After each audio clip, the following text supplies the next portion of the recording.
Today and every other day that we had in the campsites has been great for the young and old generation, and it's the passing of the skills from one generation to another. As you can see today, we have from young to old, and the sing-song, the traditional tinned crafts, the flower making, the pocket making, and being able to tell the stories, the older ones, to the younger generation of how it was for them when they lived at the side of the road. Looking at people's faces today, they have smiles on their faces, and especially the older ones, it brings back a lot of memories. This is part of the Creative Ireland, HSE, Healthy Ireland and Arts Council funding. So it's a pilot scheme this year for Traveller Wellbeing Through Creativity.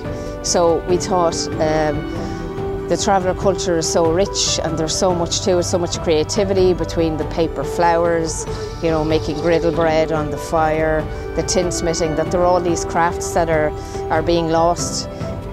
That our idea was to bring people here together in as a traditional setting as we could, reimagining life on the road. This whole project has been amazing.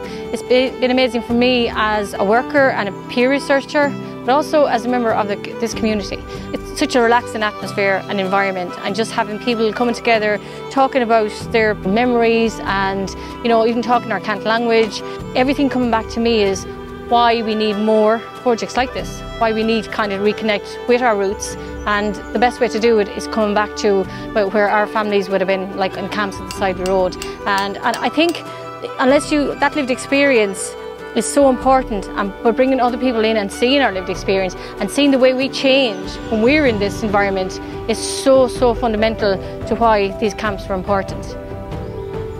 Me, it's like taking me back when I was a child, and I think a lot of the older women here, it's the same thing. It brings you back to your childhood. Even when I'm baking bread in the oven, my mother's memories of my mother, 100 memories of my mother, and I see her baking in the oven at the fire.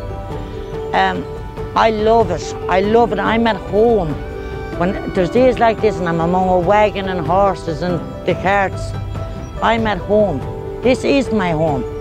This is me. This is me in my own environment. Because I was reared in a tent. I was reared in a tent like that. I'd love for the kids to experience the freedom of this culture. This is the nearest thing that I have seen to a campsite since we left the road, and that's a long time ago. I go to these meetings, I love going here.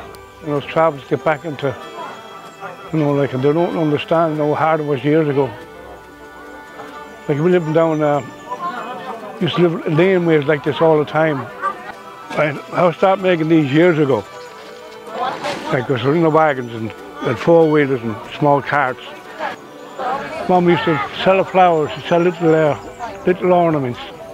She'd tell fortunes, you know, hawking together. And if they couldn't get money, they'd sell the flowers, swap the flowers for clothes, food, anything at all. You know, to keep alive, keep going. And they used to do good. They were never rich, but they done good. And more travellers should get into it, like, bring back memories. Well, just me anyhow, I love it. The Galway Traveller Movement got me to make these. Being here today brings it all back. I can't describe how I felt in the last 5 days. I don't want it to die out.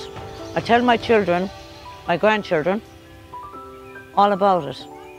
But I don't want the traveller culture to go, because it's in my children even. It's in my grandchildren.